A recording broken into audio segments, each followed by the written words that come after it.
Hola, buenas tardes. Les habla Alba Cristina Sosa, coordinadora académica de Universitas Fundación. Les damos la más cordial bienvenida a nuestro jueves de videoconferencia. El tema de hoy es, tal como habíamos anunciado a través de nuestras redes sociales, los servicios de seguridad y mantenimiento en caso de huelga. Como introducción a la exposición, debemos indicar que regular el derecho de huelga no es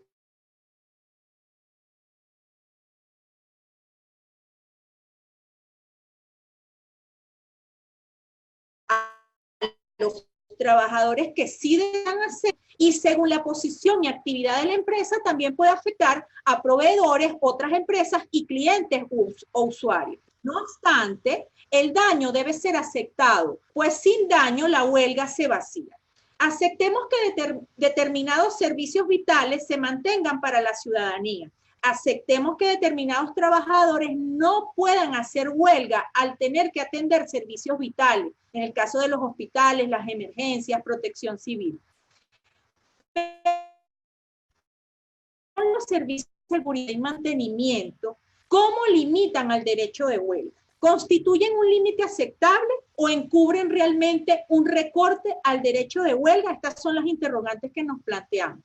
El disertante de la tarde de hoy es el profesor Miguel Ángel Martínez Gijón Machuca, de España, abogado, doctor en Derecho de la Universidad de Sevilla, Andalucía, España, profesor de Derecho del Trabajo y de la Seguridad Social de la misma universidad. Obtuvo el primer premio jurídico Ángel Olavarría Telles de la Real Academia Sevillana de Legislación y Jurisprudencia. Ha sido disertante en diferentes congresos y seminarios internacionales en España y América. Ex participante del Seminario Internacional de Derecho del Trabajo Comparado Isla de Margarita del año 2015.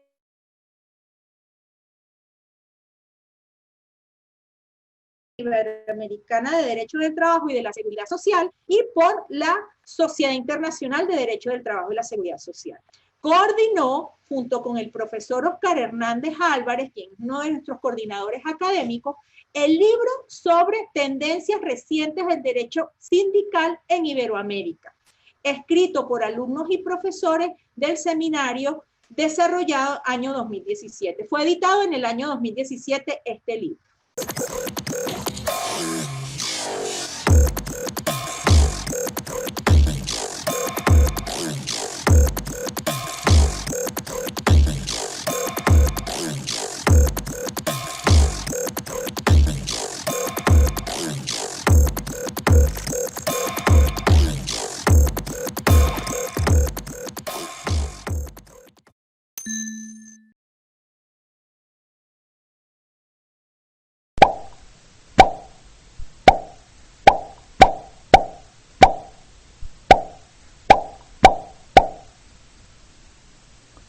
Buenas noches, buenas tardes a todos los que siguen esta conferencia, tanto en España o en Europa como en los países de Iberoamérica en los que se encuentren. Y para mí pues es un honor participar, invitado por Universitas Fundación, fundación que ya conozco, como ha explicado la moderadora, por mi participación en distintos congresos y seminarios que he organizado. Para ser también más concreto en el currículum, yo solamente he estado en Venezuela, ha sido el único país que conozco de América y bueno, pues es también un país por el que siento un especial afecto. Quiero agradecer especialmente al profesor Oscar Hernández Álvarez, que yo lo calificaría como mi maestro académico en Iberoamérica, pues también su invitación. Y a todos los que forman el equipo de Universitas Fundación, desde Iván Mirabal, Julio Pérez Graterol, por supuesto la moderadora Alba Cristina Sosa, Bárbara Pérez, Mariana Palota, Natalie Montero y el resto de personas que hacen posible esta videoconferencia. También a Prosapienza Consulting, que colabora en esta producción. Y voy a intentar ceñirme pues a los 30 minutos que, si no estoy equivocado, pues tengo para disertar sobre este tema. Mi disertación va a tener 3 puntos, está organizada en 3 apartados. En primer lugar, una reflexión sobre lo difícil que es regular el derecho de huelga, es decir, la dificultad que la ley se encuentra para regular el ejercicio de este derecho fundamental. En segundo lugar, me voy a centrar en entrar al concepto de los servicios de seguridad y mantenimiento, que es un concepto quizá menos conocido que el de los servicios mínimos en servicios esenciales o en servicios vitales. Es un límite al derecho de huelga que existe en España y en otros países de Europa. No conozco bien a fondo ese límite, si existe también en la huelga en los países iberoamericanos, y también, por supuesto, pues podré yo enriquecerme con las intervenciones que al respecto se puedan producir.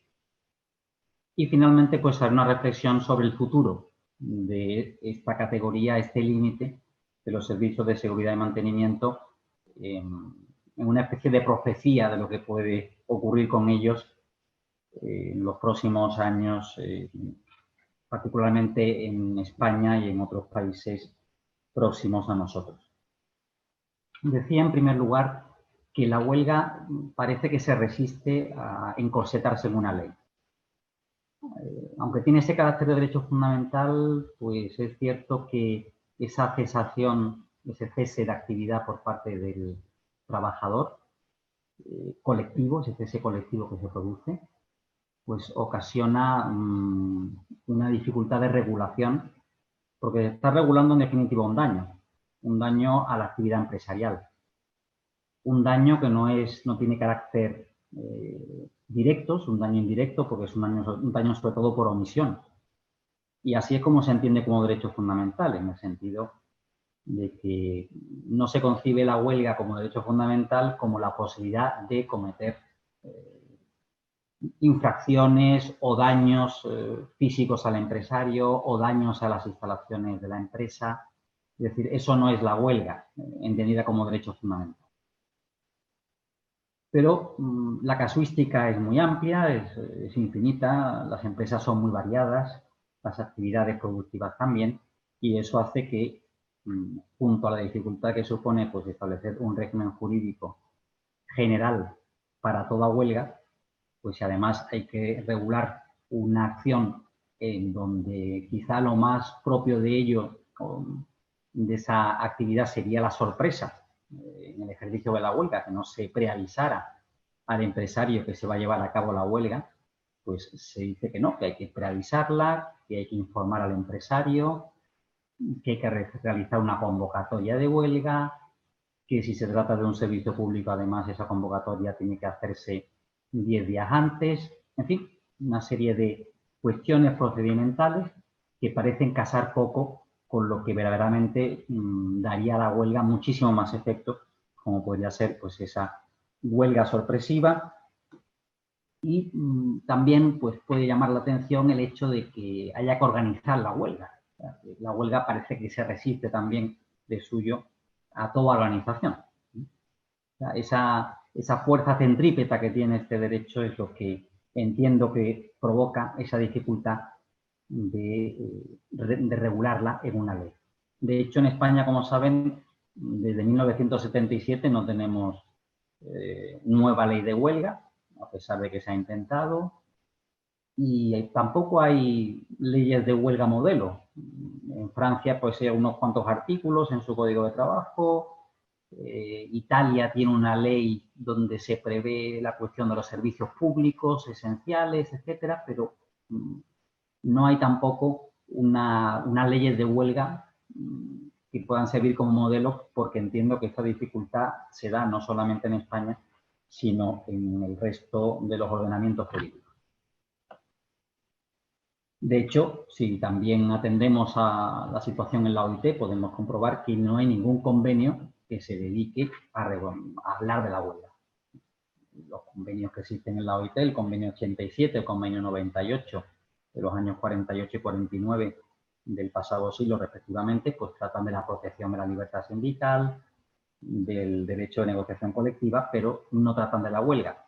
en la OIT la posición empresarial fue contundente en negarse a que hubiese un convenio específico que tratara sobre huelga. Pese a todo, conocemos que en la OIT existe el Comité de Libertad Sindical y que ha respondido a muchas cuestiones que sobre el derecho de huelga se le han planteado, particularmente en España, en los años últimos de la dictadura de Franco, pues hubo bastantes quejas en relación con la huelga. Nosotros hemos tenido la huelga considerada como delito, como algo prohibido, muy lejos de considerarlo después como ha sido un derecho fundamental. Y el Comité de Libertad Sindical, yo pienso que ayudó bastante a que se impulsara la necesidad de ir abriendo la posibilidad de que los trabajadores pudieran reivindicar desde esa posición de desequilibrio en la que se encuentran sus intereses frente a los empresarios y de hacer presión al empresario para mejorar sus condiciones laborales. Dicho esto y ubicándonos en lo que es el ámbito jurídico ya, aceptando esa regulación jurídica de la huelga, pues este Real Decreto del año 77 que regula la huelga en España señala que el Comité de Huelga habrá de garantizar durante la misma la prestación de los servicios necesarios para la seguridad de las personas y de las cosas, mantenimiento de los locales, maquinaria, instalaciones, materias primas y cualquier otra atención que fuese precisa para la ulterior reanudación de las tareas de la empresa. Decía también este artículo que correspondía al empresario designar qué trabajadores tendrían que llevar a cabo estos servicios de seguridad y mantenimiento. El Tribunal Constitucional, en una conocida sentencia del año 81, la número 11, una de sus primeras sentencias, depura considerablemente el Real Decreto del año 77 y prácticamente que lo reescribe en algunos casos para poderlo conciliar con la Constitución española. Y ha sido fundamentalmente la tarea de los tribunales, de la jurisprudencia, tanto del Tribunal Constitucional como del Supremo y de tribunales superiores de justicia, los que han ido elaborando el corpus y actualizando el corpus de huelga que actualmente tenemos en España. O sea que esa omisión del legislador pues ha sido sustituida por los tribunales que, como sabemos, su función no es legislar, pero que en este caso pues se puede decir que lo han venido haciendo. Estos servicios de seguridad y mantenimiento se presentan, por tanto, como algo distinto de los servicios mínimos en los llamados servicios esenciales. Esos servicios esenciales, que pueden ser desde el abastecimiento del agua, de la electricidad, la asistencia médica, la recogida de basura, por ejemplo, que se consideran servicios esenciales en donde no puede haber un detenimiento absoluto con motivo de una huelga y, por tanto, hay que designar una serie de trabajadores que se ocupen de operar su funcionamiento en un tanto por ciento que es el que determina la autoridad gubernativa en esa búsqueda de equilibrio entre las posiciones empresariales y las posiciones obreras. Son diversos de estos servicios a los que yo ahora me refiero. Estos servicios a los que me refiero miran más hacia un límite interno de la huelga dentro de la empresa. Se trata, por tanto, de evitar, o por lo menos eso creo que es la interpretación correcta que se debe dar a estos servicios, de evitar que empresas con un especial riesgo o un especial peligro, precisamente por el hecho de que haya trabajadores que hayan optado por la huelga y otros que hayan continuado trabajando, pues estos trabajadores que continúan trabajando puedan tener riesgo para sus vidas porque faltan las personas que deben de evitar que se produzcan las situaciones de peligro en esas empresas. Creo que es un límite que tenía bastante razón en la historia pasada, donde lo tecnológico, la robotización, pues estaba mucho menos desarrollada. Hoy día eso está mucho más avanzado. Por tanto, creo que hay que evitar confundir estos servicios de seguridad y mantenimiento con lo que es la seguridad de los trabajadores que están trabajando frente a los huelguistas. O sea, no se trata de que el comité de huelga vigile a sus propios huelguistas, porque para eso están las fuerzas de orden público. Las fuerzas y cuerpos de seguridad del Estado son las que tienen que velar por la seguridad, en huelga y en la no huelga. Si la norma de huelga está contemplando ya que la huelga va a ser violenta, pues entonces el derecho fundamental de huelga, el planteamiento es otro. No es conciliable, entiendo yo, una ley que vaya a regular un derecho fundamental, entendiendo que va a haber pues, destrozos, agresiones, etcétera, etcétera. Entonces, creo que se corre el riesgo, si no se hace una interpretación correcta de este precepto, de entender que esos servicios de seguridad pues, vienen a ser una garantía de vigilar las instalaciones de las empresas para que no sufran ningún tipo de deterioro o la propia seguridad personal de los trabajadores. De hecho, el propio Comité de Libertad Sindical, cuando a veces ha tenido que responder a cuestiones sobre huelga, pues lo ha hecho en un contexto determinado. Luego esas respuestas se han ido recopilando en libros, en recopilaciones de esas decisiones que, descontextualizadas, pues a veces ayudan poco a entender bien qué son los servicios mínimos de seguridad y qué son los servicios mínimos de funcionamiento, que son los dos términos que utiliza el Comité de Libertad Sindical, al menos en sus recopilaciones en lengua española, que son las que yo he podido consultar.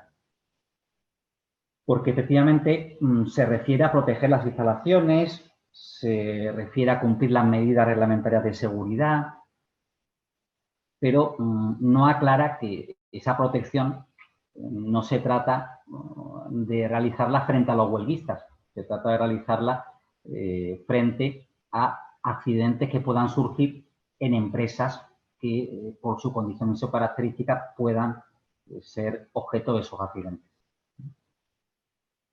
Por tanto, creo que este punto es necesario aclararlo. En cuanto a lo que es el mantenimiento de las materias primas, las instalaciones, etcétera, también entiendo que hay que llevar a cabo una interpretación claramente restrictiva si no se quiere vaciar o no se quiere impedir el ejercicio del derecho de huelga a muchos trabajadores.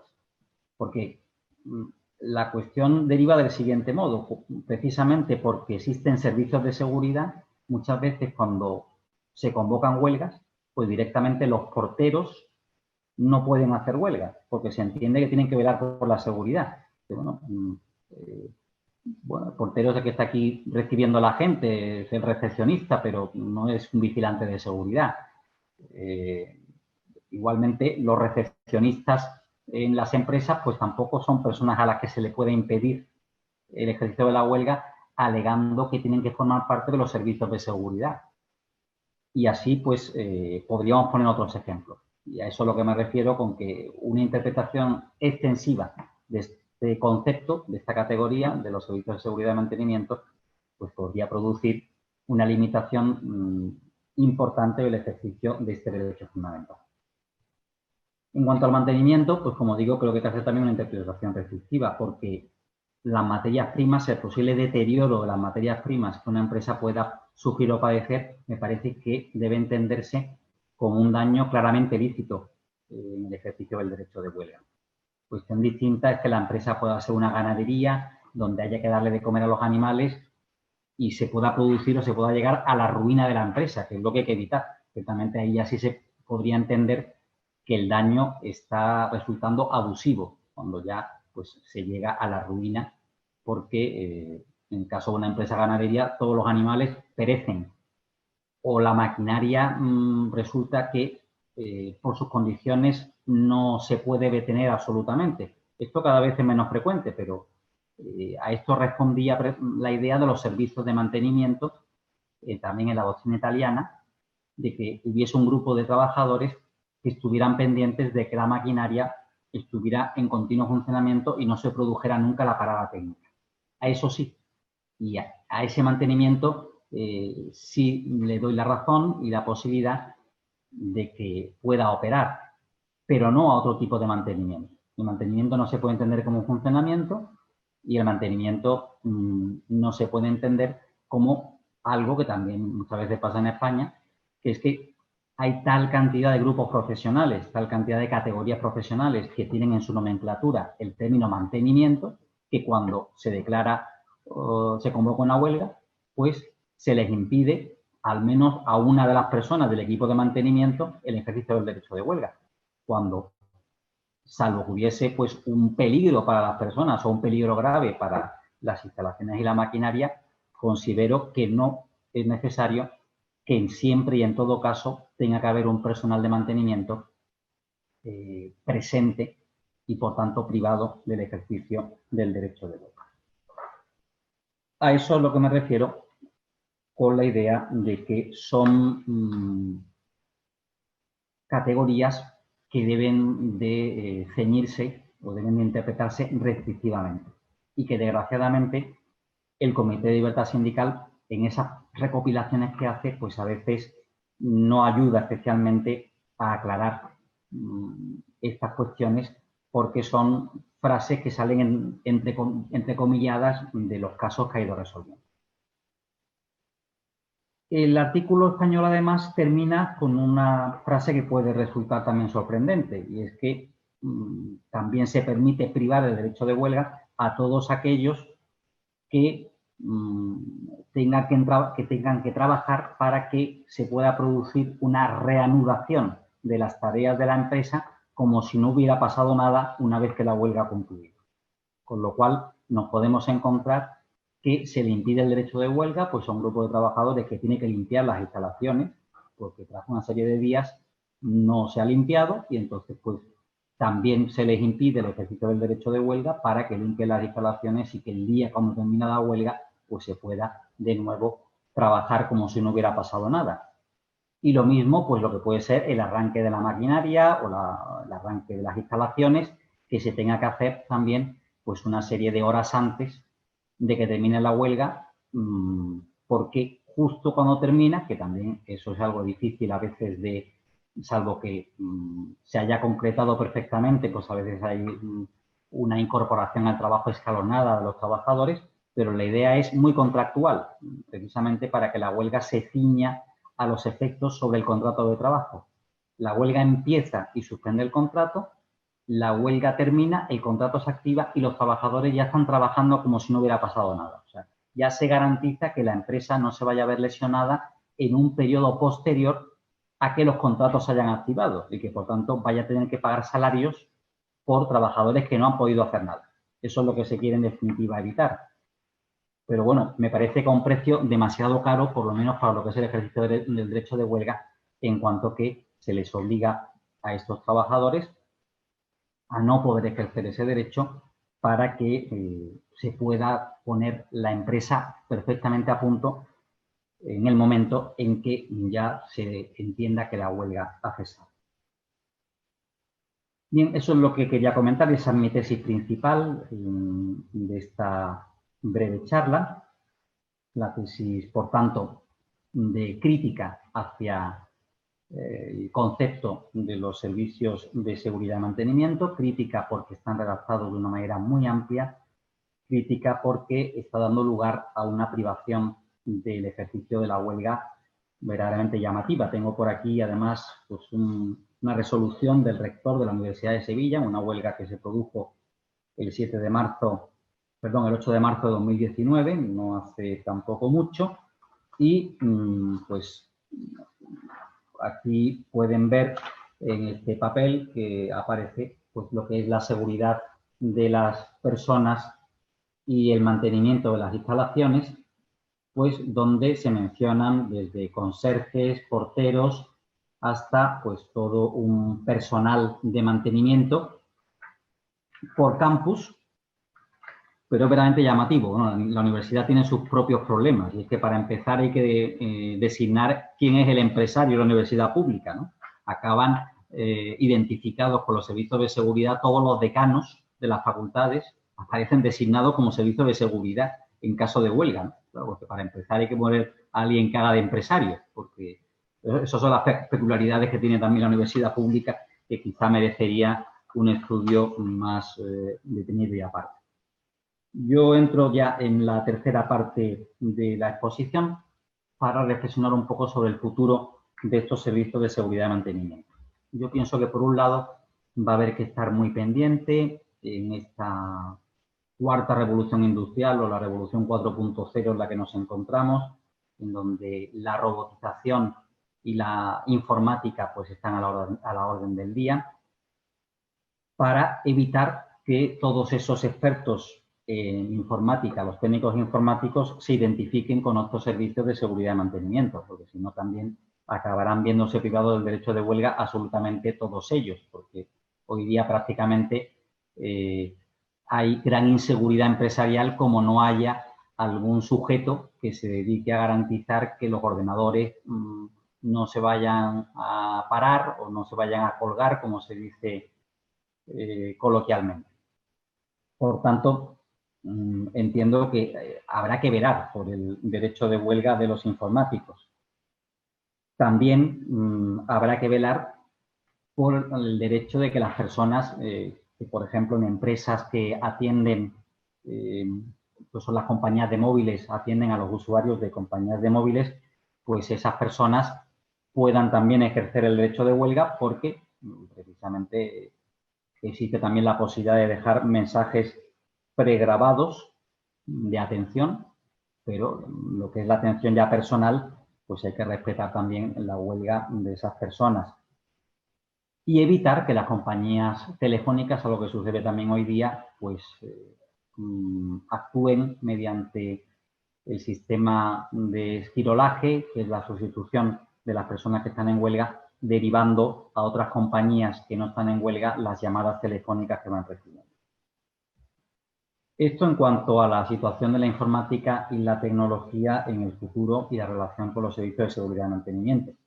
Vamos, yo espero de todas formas que esto se pueda corregir legalmente en un tiempo relativamente breve, pero en fin, también la situación política en España, donde ya la mayoría absoluta en el Parlamento pues ha desaparecido, pues va a resultar complicado posiblemente entrar a lo mejor en la cuestión de la huelga.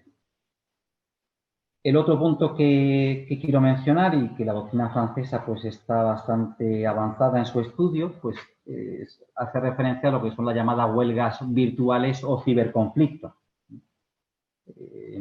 Por ejemplo, en el año 2007 se produjo en la empresa IBM en Italia una huelga, que se puede llamar huelga, porque esa es la cuestión. Aquí parece ya que vamos a tener que pasar del derecho de huelga a un derecho de conflicto colectivo, pero no exactamente llamándolo huelga, en donde los trabajadores crearon perfiles anónimos y en las redes sociales pues manifestaron su desacuerdo con la política empresarial e influyeron en jóvenes compradores que solían acudir a esa plataforma para que no compraran a la empresa IBM. Una actuación que duró 12 horas para acoger así trabajadores de Asia, Europa y América, y llegó incluso a existir servicios de orden para, bueno, pues para apartar a incitadores a la violencia, o sea que la cuestión llegó a tener un efecto bastante relevante.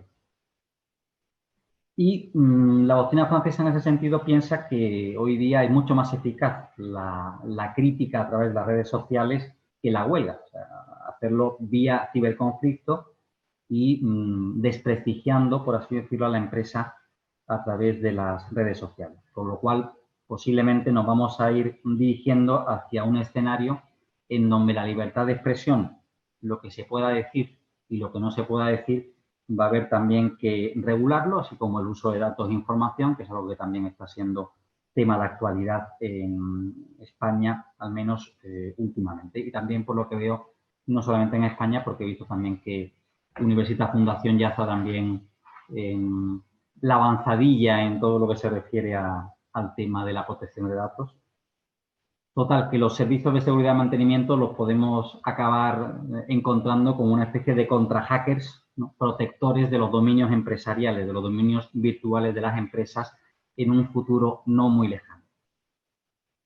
Y con esta última reflexión, pues concluyo mi exposición y ya quedo a la disposición de ustedes para lo que quieran plantear al respecto.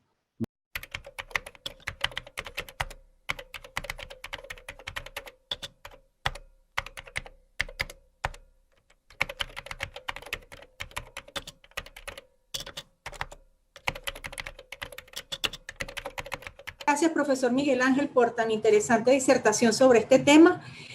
Antes de pasar al ciclo de preguntas, comentarios, le damos la más cordial bienvenida y saludos al profesor Carlos de Buen, que nos acompaña desde México, al profesor Oscar Hernández Álvarez, de acá de Venezuela, pero en este momento se encuentra en el extranjero, y al profesor Héctor Lucena, que también nos acompaña, quien es el homenajeado en el 10º Congreso Internacional de Derecho del Trabajo y Seguridad Social.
Que se encuentra avalado por la Academia Iberoamericana de Derecho del Trabajo y de la Seguridad Social, que se estará celebrando el 13 y 14 de junio. Se encuentra en etapa de preventa y esta culmina el próximo 20 de mayo. Todavía tienen oportunidad de adquirir la matrícula a un precio especial. En este congreso, en modalidad virtual, podrán disfrutar de 17 ponencias de importantes juristas de 8 países de Iberoamérica, distribuido en 4 bloques temáticos, lo cual podrás hacer desde tu computadora, laptop, tablet o dispositivo móvil. Para mayor información, te invitamos a que ingreses a la página web de Universitas Fundación. Bueno, ahora vamos a pasar al ciclo de preguntas y respuestas. Y por acá tenemos a través del chat. A ver. Hay una pregunta que nos hacen a través de Facebook. José Daniel Rodríguez Molina de Honduras. Sí, en Honduras los huelguistas, si en Honduras los huelguistas observaran esos lineamientos jurídicos, los gobernantes nunca accederían. Aquí las huelgas se dan mayormente por casi nada. Por ejemplo, falta de pago del sueldo de 6 meses. Si tiene algún comentario, profesor, al respecto. He entendido que nos comenta que en Honduras sería el régimen jurídico no podría ser como el que yo he descrito porque los gobernantes no lo aceptarían, ya que las huelgas se hacen por cualquier motivo, ¿no? Según nos dice este participante. Bien, pues, hombre, es cierto que la huelga ya, en cada país tiene también sus peculiaridades. De todas maneras, estar 6 meses sin salario, a mí me parece que es un tiempo bastante suficiente como para tomar carta en el asunto. No son los trabajadores precisamente una clase que pueda permitirse el lujo de ahorrar tanto como para que poder pasar 6 meses sin poder percibir el salario. O sea, me parece que eso sería un motivo suficiente para hacer huelga. Yo lo que sí considero es que las huelgas, que quizás a veces con las llamadas a las huelgas generales, las huelgas han perdido un poco de fuerza. La huelga real, como entendida a veces como último recurso para defender efectivamente el pan de la familia, por así decirlo, las considero completamente justificadas. Lo que a veces te llama un poco la atención son esas manifestaciones que muchas veces son de funcionarios públicos que después terminan tomando una cerveza en el parque o tomando una cerveza en los bares cercanos de la zona y han estado de huelga ese día, ¿no? Eso me parece poco serio, la verdad. Perfecto, gracias, profesor. Por acá, Roxana Ruiz, venezolana, que vive en Estados Unidos, nos indica lo siguiente: muy buenas tardes, saludos, extraordinaria disertación. Queda claro que el derecho a huelga es relativo e incluso pudiera decirse que selectivo, ya que si los trabajadores que están en el sector seguridad, por ejemplo, se les menoscaba un derecho laboral o no se discute una contratación colectiva, ellos no podrán ejercer ese derecho. La pregunta sería, ¿correcto llamarlo derecho a huelga? Pues esta es muy buena pregunta también. Rosana da en el clavo porque efectivamente la cuestión es qué pasa con los trabajadores que están en el sector de seguridad. Aquí, sobre todo, a veces la cuestión sería, bueno, aquí hay que establecer servicios de seguridad y mantenimiento o servicios mínimos en un servicio esencial. Más bien yo creo que serían servicios mínimos en un servicio esencial. Y sí considero que se podría delimitar o distinguir entre qué medidas de seguridad son completamente necesarias e indispensables, qué prestaciones que tienen contratadas esas empresas son completamente indispensables y de cuáles sí se puede prescindir. Efectivamente, pues hay medidas de seguridad, o puede haberlas en cárceles, en centros penitenciarios o de vigilancia de determinadas personas, de lo que son guardaespaldas o guardias de seguridad, que no se deben de anular en ningún caso, se podrían considerar servicios mínimos. Yo aquí entendería más bien que estamos ante un servicio esencial, un servicio vital, y que habría que actuarlo como servicios mínimos, en este caso de empresas, pero pienso que algunos trabajadores, pasa que habría que ir mucho ad casum, cuando se quiera convocar la huelga, sí se les debería permitir esa huelga por entender que su seguridad, la que están prestando, puede ser más prescindible. Pero, en fin, comprendo que el tema, efectivamente, en este caso, presenta su parte compleja. Ok, gracias, profe.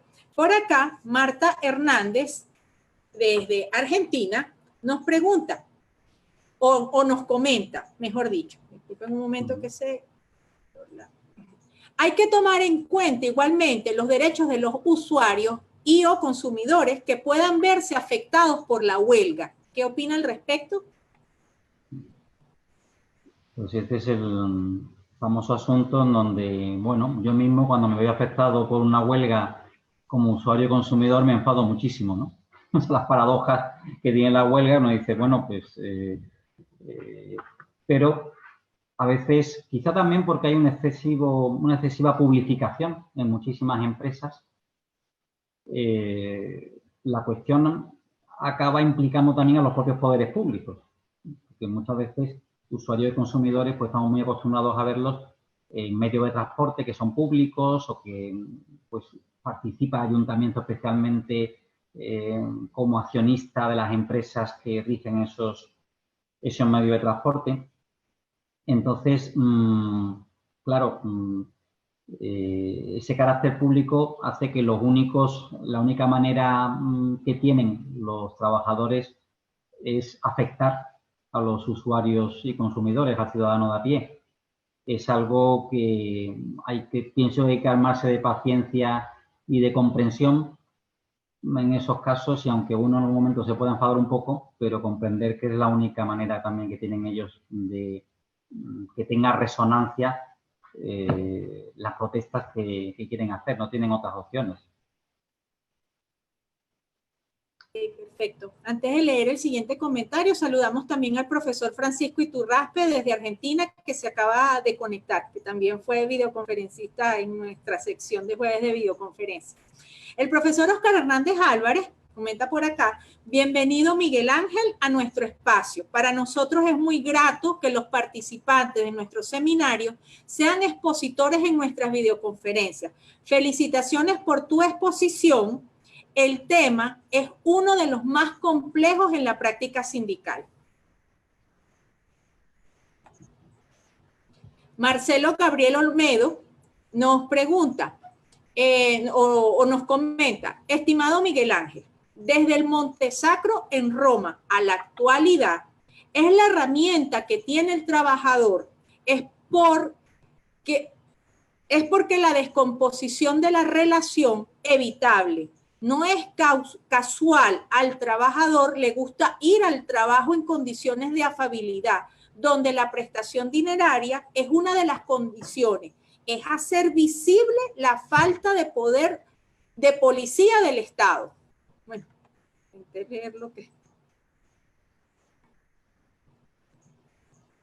¿Nos escuchó, profe? Sí, me toma, estoy leyendo la pregunta. La he escuchado muy regular, Alba, a usted, pero la estoy leyendo aquí también en el chat. Perfecto. O sea, que la puedo también seguir aquí. No he entendido muy bien la pregunta, la verdad. Estoy intentando situarme. No sé si se refiere al hecho de que el poder, de que las fuerzas y cuerpos de seguridad del Estado no actúan o no intervienen, o se trata de hacer un pulso al Estado. Bueno, quizás si está hablando de Italia, donde es muy típico la protesta contra el gobierno y que son las huelgas generales, pues están a la orden del día, cuando no son en un sitio, son en otro. Hombre, aquí la impresión que podemos tener de otros países es que a veces sí, pues, llama la atención la gran frecuencia de huelgas que muchas veces se producen en Italia, en Roma particularmente.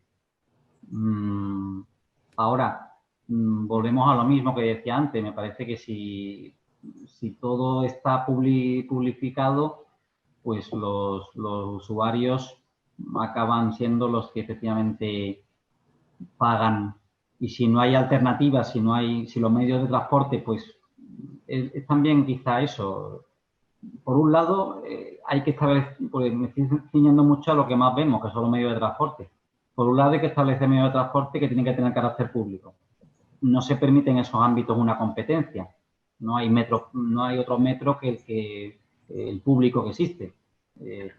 La posibilidad de que hubiese mayor competencia también en esos sectores, pues a lo mejor evitaría que los usuarios se viesen tan afectados, porque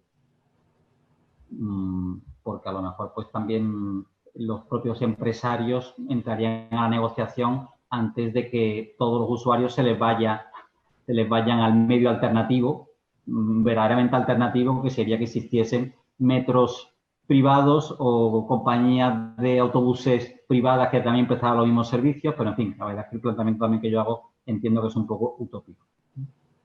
Ok, gracias. Por acá,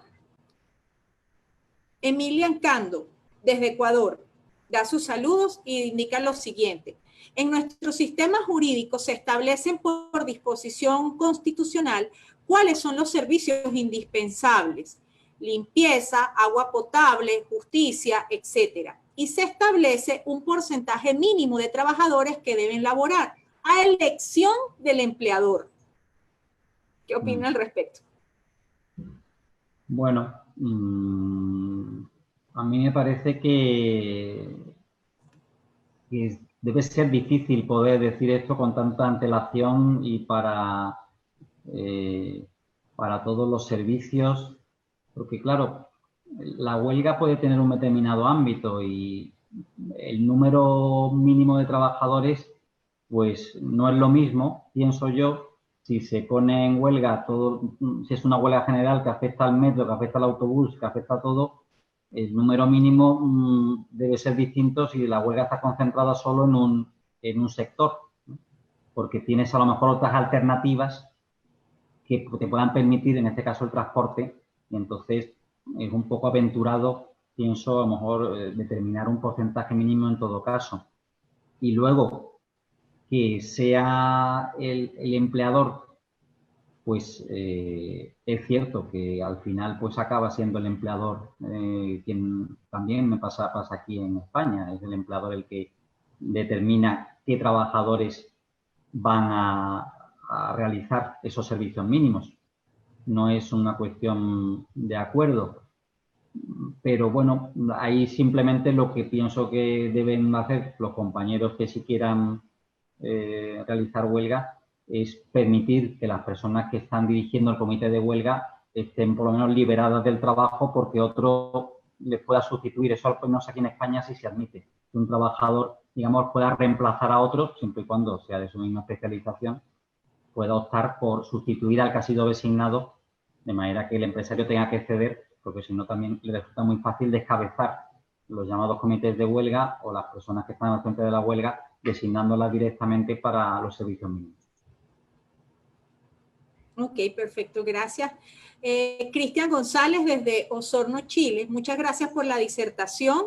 Tengo la impresión que en los últimos años se ha dibujado un lineamiento que desdibuja o relativiza el derecho a huelga en una suerte de ponderación de derechos para resguardar que la huelga no afecte derechos de terceros.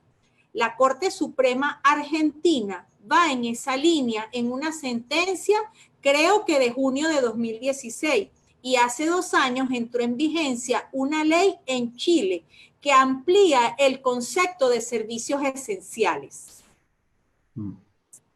Indudablemente, los servicios esenciales, vamos a un país de África y le preguntamos cuáles son los servicios esenciales y seguramente van a considerar esenciales muchas menos cosas que las que consideramos aquí hoy día.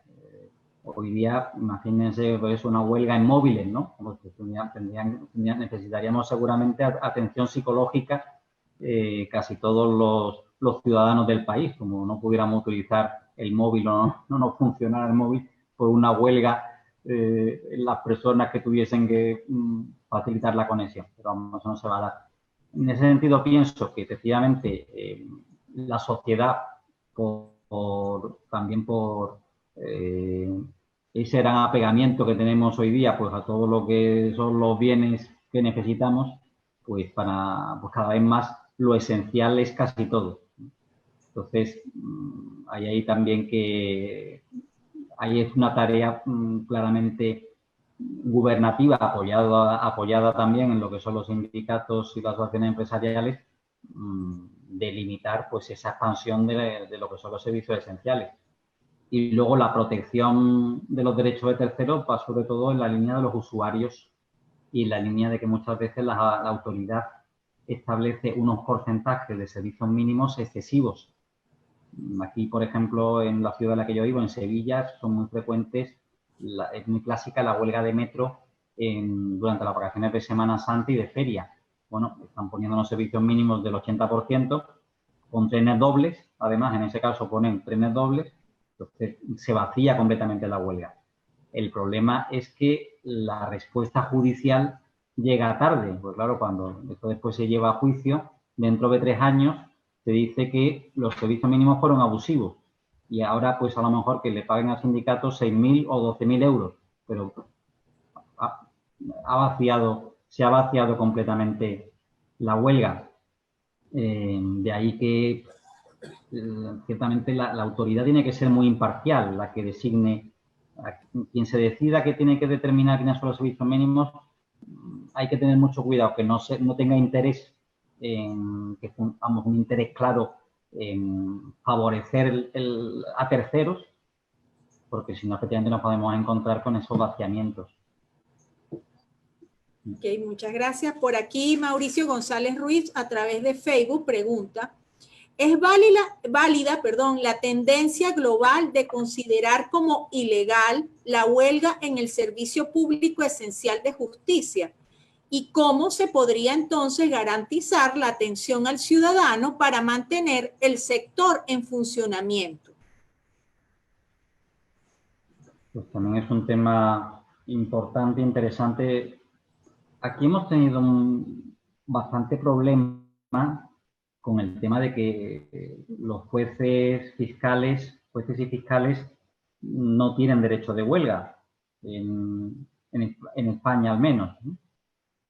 Entonces, pero aún así se han puesto en huelga y aún así no se ha hecho nada para corregir esa actuación, ¿no? Entonces, La cuestión de la justicia me parece que claramente es un servicio esencial, que hay que mantenerlo, que hay que determinar servicios mínimos y pues eso exigirá pues, efectivamente decantarse por cuáles son los casos más urgentes que hay que resolver dentro de los que cada juzgado pueda tener delante en ese momento. Buscar una alternativa, pues no lo veo claro, no lo veo fácil, porque sustituir las sentencias judiciales por lo que pueda decidirse un árbitro me parece que es complicado. Servicios mínimos, de nuevo, o sea, servicios mínimos y luego para empezar a aclarar, que quizás lo que yo tampoco tengo tan claro, si a los fiscales y a los jueces se les debe permitir el derecho de huelga por aquello de que forman parte de uno de los tres poderes sobre los que se sustenta toda sociedad, ¿no? El poder judicial. Entonces, en ese sentido, hombre, estamos un poco, se puede asimilar a lo que se identifica con lo que es la administración del Estado, en este caso la administración de justicia. Entonces, ahí sí veo que puede ser un poquito discutible el hecho de que puedan tener el derecho de huelga.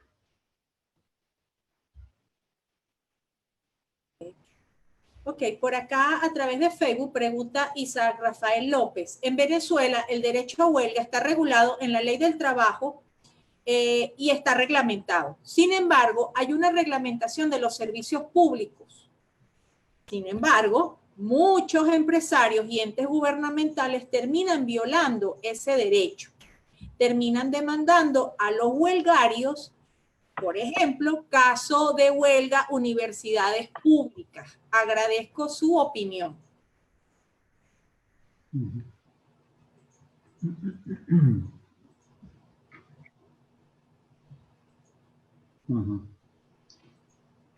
Bien, hombre, la situación en Venezuela es complicada muchas veces por eso, porque lo que dicen las leyes, pues después no se aplica, ¿no? Entonces, de entrada es una situación complicada. El hecho de que se pueda denunciar a los huelguistas, bueno, en su derecho están también los empresarios, pues ellos pueden denunciar a los huelguistas y habrá que analizar el juez, que esperemos que sea imparcial y neutral, quién lleva razón y a partir de qué pruebas pues se puede considerar que esos huelguistas han abusado de su derecho porque han agredido a personas. Por ejemplo, todo este tema de los piquetes informativos, que a veces se discute, el tema de huelguistas que se ponen en las puertas de los centros de trabajo para evitar el acceso. A mí me parece que ahí claramente tiene que acudir las fuerzas y cuerpos de seguridad con unas buenas cámaras y a grabar, a grabar, y que se pueda utilizar como una prueba para luego pues demandar a esas personas y no solo a grabar, si ya incluso podría pedir pues la detención si se está haciendo ya pues efectivamente una coacción que impide el acceso de las personas que quieren trabajar. Pero la denuncia a los huelguistas se puede hacer, me parece, igual que se puede denunciar al empresario por violación del derecho que puede tener de cierre patronal, de cerrar la empresa y abusar también de ese derecho. Están completamente lícito ambas cosas, ambas denuncias, y luego a través de las pruebas los jueces dictaminen quién tiene o no razón. Bueno, por aquí extiende su participación Marcelo Gabriel, quien había hecho la pregunta anteriormente mencionando lo del poder de policía, y extiende indicando que el poder de policía, me refiero a la seguridad en las condiciones de trabajo, y más adelante señala, el trabajador no tiene el poder de disciplinar al empleador. No sé si quiere agregar algo al respecto o queda claro lo que mencionó antes. Bien, a mí me parece que la seguridad en las condiciones de trabajo hay que garantizarlo. O sea, que esos servicios de seguridad entiendo que van en esa línea de garantizar que los trabajadores puedan realizar su actividad en condiciones de seguridad. Sí, por supuesto, también las huelgas muchas veces son para pedir que las condiciones de trabajo sean más seguras. O sea, por eso digo que a veces la pregunta puede favorecer dos tipos de respuestas, ¿no? Pero lo que creo que hay que aclarar con rotundidad es que la seguridad de estos servicios no se encamina a la seguridad de las personas que están trabajando simplemente frente a huelguistas que puedan llegar allí a molestarles o que puedan llegar allí a intentar evitar que trabajen. No son esos servicios de seguridad los que la legislación española contempla. Se refiere a la seguridad, a las condiciones de trabajo, pues muchas veces lo que pasa es que está externalizada. Son empresas de prevención de riesgos laborales las que lo llevan a cabo. Entonces, estas empresas seguramente, si no son ellas las que están en huelga, funcionarán.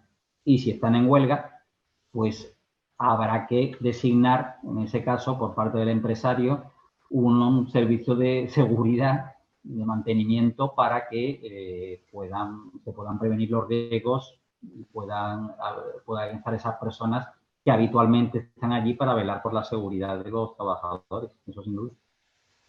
Ajá, por acá el profesor Carlos de Buen, desde México, hace dos preguntas. Si las partes no se ponen de acuerdo para designar al personal de mantenimiento, ¿quién lo designa? Y segunda pregunta, si se niega determinado personal y se ocasionan daños o perjuicios a terceros, ¿se puede fincar responsabilidad al empleador o a los trabajadores? Bueno, quiero también saludar al profesor de Buen, muy conocido también al otro lado del Atlántico, y espero tener la ocasión de poder, creo que nos hemos puesto algún correo electrónico en alguna ocasión, pero espero poder conocerle personalmente en breve. Bien, la cuestión toca efectivamente un tema también muy interesante, pues, porque es, bueno, ¿cómo se designan estos servicios de seguridad y mantenimiento? Pues en principio tiene que ser por acuerdo entre la parte empresarial y los trabajadores. A veces los trabajadores o los sindicatos empiezan a negar que sean necesarios los servicios de seguridad y mantenimiento. A veces tienen razón, otras veces no. Otras veces la idea es demorar y, claro, ya llega la huelga y entonces, ¿qué hacemos? El empresario, al final, lo que los tribunales vienen admitiendo es que el empresario puede, en último extremo, designar unilateralmente esos trabajadores que deben de realizar esos servicios de seguridad y mantenimiento. Eso se puede después revisar por los tribunales, esa designación, si había que designar servicios de seguridad y mantenimiento, si eran necesarios, y si no, pues se le impondrá la sanción correspondiente al empresario, normalmente por la vía de multa para los sindicatos convocantes.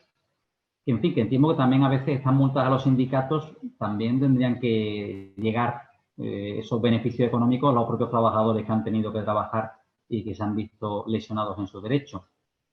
En cuanto a que se ocasionen daños o perjuicios porque no se establezca ese personal, normalmente los empresarios lo determinan. Si los trabajadores no obedecen esa orden empresarial, entiendo que el empresario está en su derecho de ejecutar el despido disciplinario y seguir buscando trabajadores que sí acepten la realización de esos servicios de seguridad y mantenimiento. Si son los empresarios, perdón, si son los sindicatos los que se han negado en rotundo a designarlos y había que designarlos, pues deberán ser ellos los que respondan si se han producido perjuicios, y en todo caso deben responder, aunque no se hayan producido perjuicios, deben responder por esa negativa a colaborar con el empresario para su designación. Tendrán que ser ellos los que abonen una indemnización, en ese caso, que, bueno, la verdad es que podría plantearse a quién indemnizar, al empresario o a un fondo que se podría, a lo mejor, un fondo económico que sirviera pues para indemnizar a lo mejor a los trabajadores que se han ejercitado su derecho al trabajo. Alba, yo he perdido el sonido, me parece, no sé si ahora... Ah, aquí estoy, aquí estoy. Ah, vale, vale, muy bien. Antes no le escuché nada, pero No, pude leer no, la pregunta. tranquilo, estaba hablando usted. Vale, vale, vale, muy Por bien. acá, Facebook. A través de Facebook pregunta Alejandro Carmo, ¿cuáles serían los lineamientos para que una huelga sea lícita y que esta misma no afecte a trabajadores que no deseen participar en la misma? Uh-huh.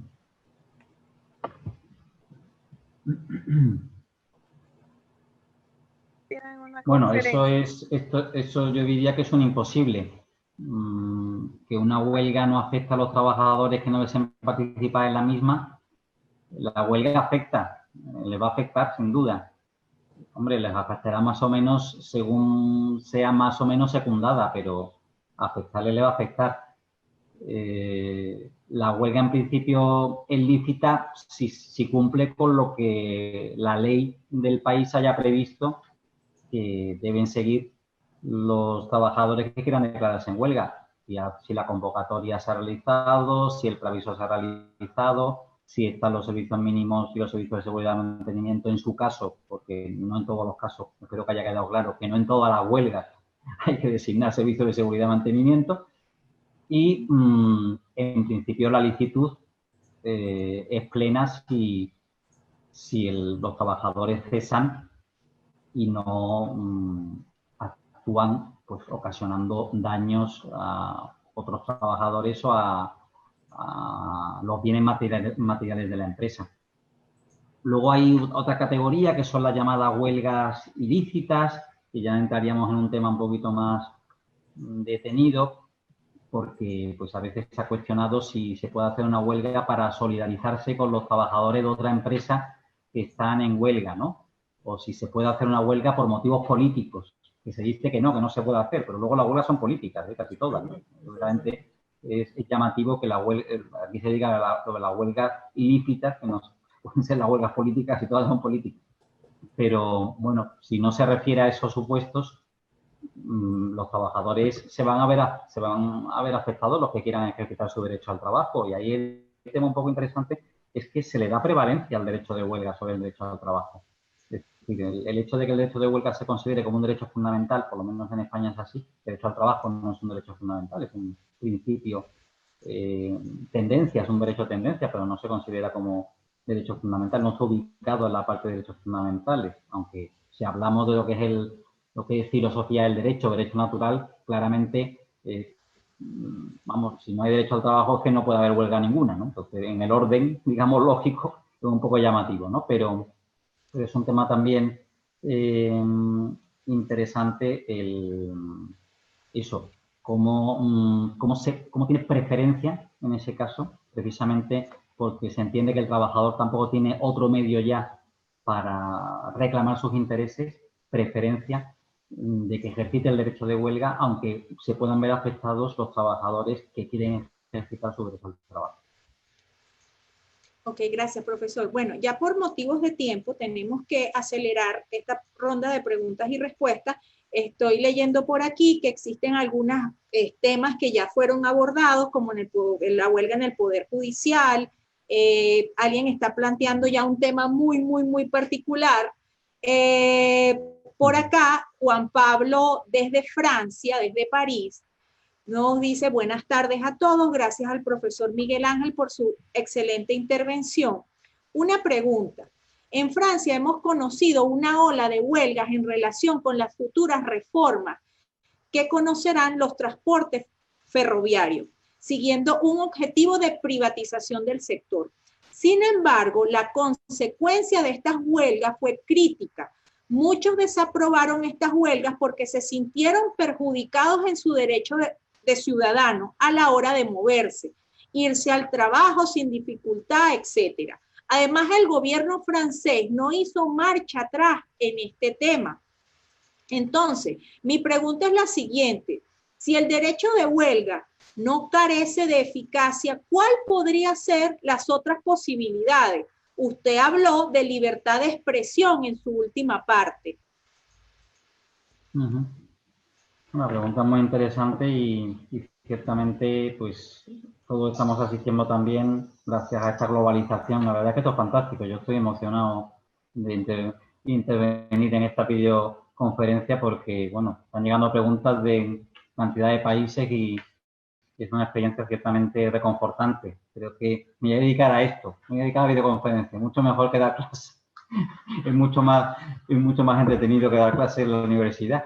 Pero, bueno, yendo a la pregunta que realiza Juan Pablo, pues bien, entiendo que son huelgas, parece que son huelgas en el propio transporte ferroviario o en general en lo que son los transportes en París. En cualquier caso, aquí volvemos a lo mismo, son servicios esenciales. Servicios mínimos hay que establecer y esos servicios mínimos tienen que cumplirse. El tema está ya en si los servicios mínimos no son cumplidos por los trabajadores que tienen que hacerlo. En ese caso, pues ya acabamos como pasó en España, donde el ejército, los expertos militares que eran expertos en aviación se pusieron a controlar los aeropuertos cuando los controladores aéreos se pusieron en huelga. Pero tiene que haber servicios mínimos tiene que haber y esos son los que tienen que utilizar los trabajadores. Comprendo que París efectivamente es una ciudad muy grande, allí el metro además es fundamental y con una huelga en el metro pues afecta mucho, pero ahí entran las otras alternativas. Está la alternativa de lo que son los autobuses, está también la alternativa siempre de lo que es el coche privado, habrá que también acudir a ellos, ponerse de acuerdo con otras personas, pero si la huelga está bien organizada, por así decir, bien ordenada, servicios mínimos tiene que haber y el servicio público de transporte se tiene que prestar aunque sea en bajas condiciones o con menos intensidad. De todas maneras, lo que se está observando en Francia y también con los chalecos amarillos y todo eso es que el clima social que hay ahora mismo en Francia, y particularmente en París, que es lo que vemos por los medios, es de de que está todo muy descontrolado, ¿no? Porque esa gran masa de personas que llegan pues a incendiar y a estropear sin ningún tipo de no sé, de precaución o de temor o de pudor, se puede decir así, los destrozos que hacen masivos de escaparates, de tiendas, pues ahí lo que se ve es que me parece que hay un movimiento social fuerte, muy enfrentado al gobierno y muy descontrolado, en donde la huelga es una manifestación más de un problema mayor que no sé, que creo que hay que solucionarlo por otra vía. Bueno, profesor, muchísimas gracias. Ya debemos dar cierre a nuestra fase de preguntas y respuestas y ya cierre a esta videoconferencia, que ya tenemos un poco más de una hora. A todas aquellas personas que hicieron también algunas intervenciones a través de Facebook, en los próximos días serán respondidas.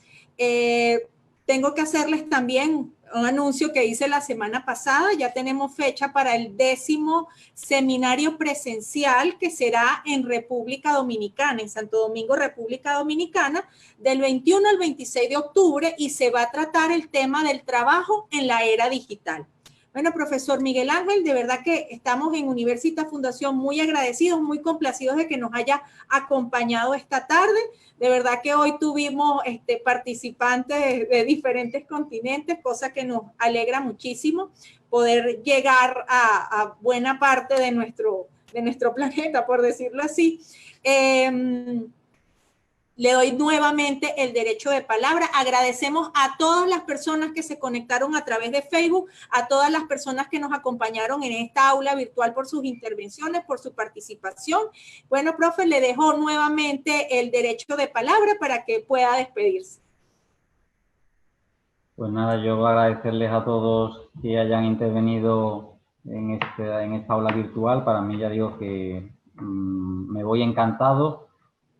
Además, el tema se ve que ha suscitado interés, que es un tema muy interesante. A mí me parece que el tema de la huelga siempre va a estar ahí y es un tema en el que últimamente se investiga bastante poco, se hacen pocas tesis doctorales, efectivamente es un tema como se ve muy complicado, pero es un tema que suscita mucho interés por la gran cantidad de derechos y de intereses que ahí se ponen, se confrontan. Por mi parte, pues nada, de nuevo la enhorabuena va para Universitas Fundación y la consultoría que también apoya pues esta iniciativa. Me parece que debo de felicitarles yo, más bien yo a ustedes por esta labor que están realizando y por el ejemplo que nos están dando al mundo entero, sobre todo pues este equipo de venezolanos y de venezolanas que en vez de hacer lo que hubiese hecho yo, que era meterse debajo de la cama y estarse quieto hasta que salía el sol, están ahí, digamos, al pie del cañón, peleando todos los días. Creo que lejos de estar en huelga, lejos de holgar, están trabajando mucho y dando un gran ejemplo. Nos dan un gran ejemplo a todos nosotros y nos ayudan muchas veces a no quejarnos de cuando nos faltan las cosas esenciales. Muchas gracias, profesor, por esas hermosas palabras y por ese mensaje. De verdad que nos llega al corazón. Bueno, gracias a todos nuevamente y nos vemos la próxima semana en nuestra sección de jueves de videoconferencia a las 4 de la tarde, hora Venezuela, como es costumbre. Hasta pronto.